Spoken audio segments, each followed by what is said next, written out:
Yun mga kalingap, mapagpalang hapon po sa ating lahat. Ngayon po ay nandito tayo sa Kalabasa, sa Labo. At ito, may dala tayong bigas at electric pan po, para sa mag-asawang bulag na sila Tatay Santos. Ayan. At ayan, kasama natin sila Kuya Brooks at si Rex. Nakabit natin yung pinto ngayon. Ay! Yung barena. Yung nagdala pa din. Andyan. Nandyan. Kasi balikan na lang ni ano. Di ako na. Ikaw na lang di Pien. Oo. Sino? Iwanan yun. Iwanan mga kalingap yung barena. Kunin natin yung barena at kakabit namin yung pinto ngayon kasi bakal yung hamba. At kung bibili kami ng ready made, hindi standard yung sukat mong ginawa, kaya obliga kami gumawa ng kahoy. Ginawa namin kanina para may pinto yung anak na babae ni Tatay Santos. Siyempre babae yun, kailangan may privacy kasi mga nakaarang araw po ay pinagtangkaan daw yun na isama ng mga hindi kilalang lalaki at ginamit pa yung kalingap na alas 10 ng gabi ay gusto silang isama. Kalingap daw ang nagpapatawag, kaya buti hindi pinayagan ni Tatay Santos. Ayan.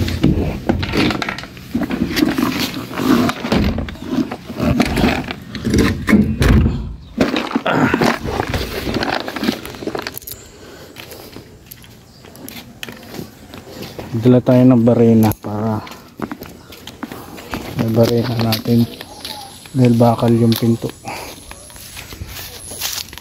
So nandun na sila Brooks at si Rex. Medyo may kalayuan din po itong bahay nila Tatay Santos sa kalsada. Medyo may lakarin at putikan. Ayan medyo buti na lang tuyo na ngayon dahil tag-init ngayon dito.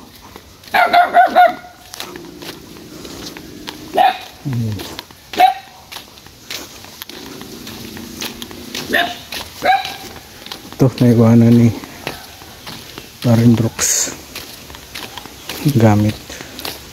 Kunin natin. Ay, mabigat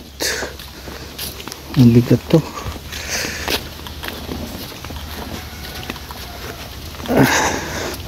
May kasamang bigas kasi ito pala.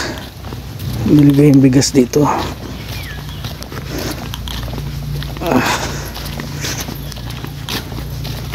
Nilagay mo pala yung bigas dito?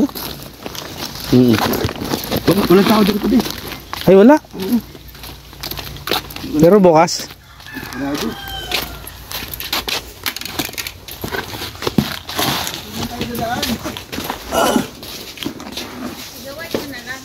Wala man. Wala. May tao dito. Ang electric pan. Dalawa ito. Isang kahon, pero dalawang laman. May isang kilong bigas Oo. Ngayon, yung pinto na yan, dapat ikabit namin padi. Ikabit namin ni padi. Dahil tatlo kami. Di kami makapasok, so di na kami makapag-kabit niyan. Si Alvin na lang. Bukas mo? Papakuin na lang yan ng concrete nail. Sukat na yan doon. Sukat na doon yan. Sabi mo, ang bisagra, doon ko may kabit dito. Dito banda. Ito yung handle. Handle. Dapat pala pare, isa nabili ko, bakit dalawa nabili ko? May reserve ba? Yan ito nilyo. Handle ito sa para pagbukas. Doon sa loob o ano man. Ate, meron tayo dito concrete nail. Dalawa. Iwan mo dyan para Pwede yung butasan na lang. Screw. Yung screw dyan. Yung screw dyan. Wala na. Nandun. Dito. Ayan, dalawa. Okay. Tapos, ang screw na dyan, hanapin na lang. Igatag mo. So, ayan. Diyan nyo yung mga screw. Oo. Ayun, itong wire, magagamit na to para sa mga Ayan, station, screw. sa mga sa ilaw. Yan. Pero kaming biniling ilaw, tatlo. Nandun pa, meron pa doon. Tatlong ilaw sa Meron pa yung doon. malaking malaki. Diyan ilagay sa sa sala. Yung dalawa, isa sa kwarto ng mga bata at sa kusina. O ito yung mga ito, ayan. Ito para sa bumbilya dito. Iwan na lang namin to. Ito naman ang bumbilya. Ay ba? Tapos iwan na namin to. Tapos ayan. Ay, talim. Electrical tape, iwan na namin. Saka yung saksakan, ayan, dalawa ito, yan, lagay dyan. Crayons pa di crayons.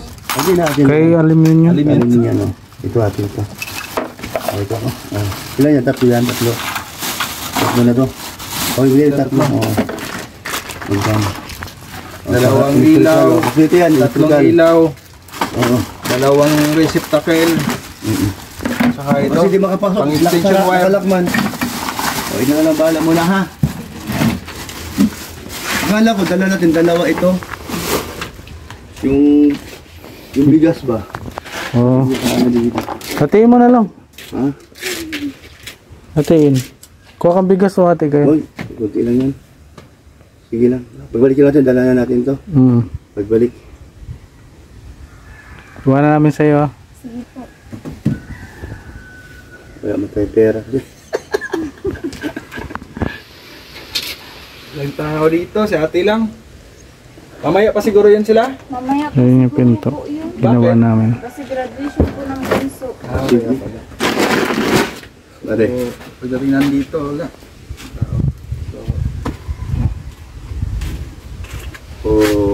Ayan.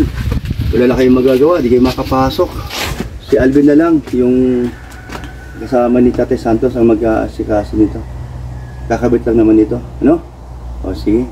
Pero babalik pa rin tayo dito, mga susunod na araw. Pag tayo pumunta kay Amelia sa sunod, at tayo ay pupunta dito at magbigay din tayo ng ng konting bigas, tulong, ano man dyan. Ayan, sige po. Kali po ay babalik na doon sa labas. Pero dadaan tayo kay Amelia. Oo. Okay. Ayan, si ano pangalan mo? Marjorie. Marjorie, thank you ha. Ikaw na muna bahala mag-iwan ha. Paiwan muna natin dito sa'yo. Pagbalik na namin, magdala kami bigas para sa'yo ha. Okay. Okay, kasi buntis to pa di ay. So, pero ang alam ko talaga, dalawa ang dala. Para isa lang. Yun ang pagkakalam ko. Ay, na double check. Sige lang, ayan. Yan po, no? Kami pupunta, dadaan muna kami. Nakakandado po ang bahay ni Tatay Santos. Pero may lalaki po dito, magaling siyang gumawa. Kaya siya na lang magkakabit ng pinto ng kwarto. Ayan o, nakalak niya. Hindi natin mapasok.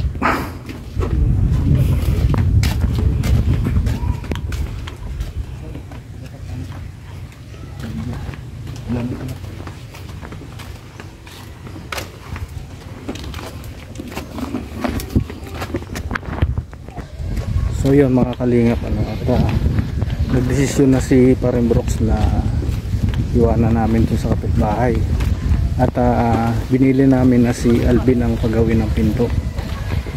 Madali lang naman gawin niya, i-screw na lang yun doon sa hamba. So ayun, hindi namin naabutan sila Tatay Santos at sayang nagawa sana yung pinto at na-install namin yung mga ilaw, tatlong ilaw yung install namin. So babalik pa naman kami dito baka next week para makita natin kung nagawa. Kasi importante nga yung privacy ng bata, dapat may pinto yung kwarto niya.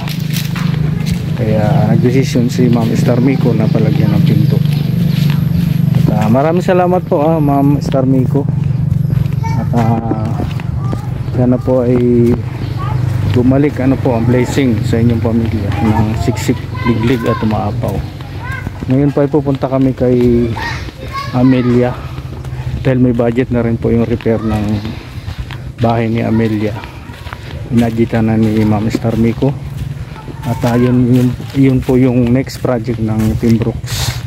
Samahan nyo po kaming muli sa gagawin namin project na susunod kay Amelia. Siguro naman ay napakita namin sa inyo yung itsura ng bahay at yung itsura ng bahay nito ni Tatay Santos ay na-vlog namin bago namin ni-repair at ngayon nga ay puro bakal na yung sa bubong niya, steel truss at talaga namang matagal na bago masira or hindi na masisira ito dahil bakal nga yung ginamit namin.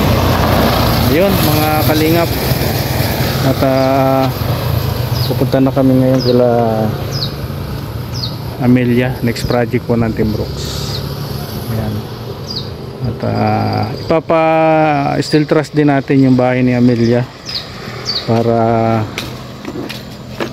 matagalan na po talagang lifetime na yung gawaan kasi nung panahon noon ay medyo mura pa ang kahoy noon, pero sa panahon ngayon ay parehas na po ang presyo ng kahoy at bakal, kaya ang lahat ng project ngayon ay binabakal na po kahit nung in-estimate namin itong kay Tatay Santos, nag-canvas po kami ng kahoy, halos pareho lang po ang presyo ng bakal at kahoy, kaya nagdesisyon kami na ito bakal na lang po. At yun ang update dito kay Tatay Santos. Ayan. So maraming salamat po Ma'am Star Miko. Ayan. Next project natin yung kay Amelia at talaga naman sana'y O tayo, yung mo sa balde. sana'y bumalik po bumalik ang blessing sa inyong pamilya ng siksik. Siksik na mga. Maraming salamat po.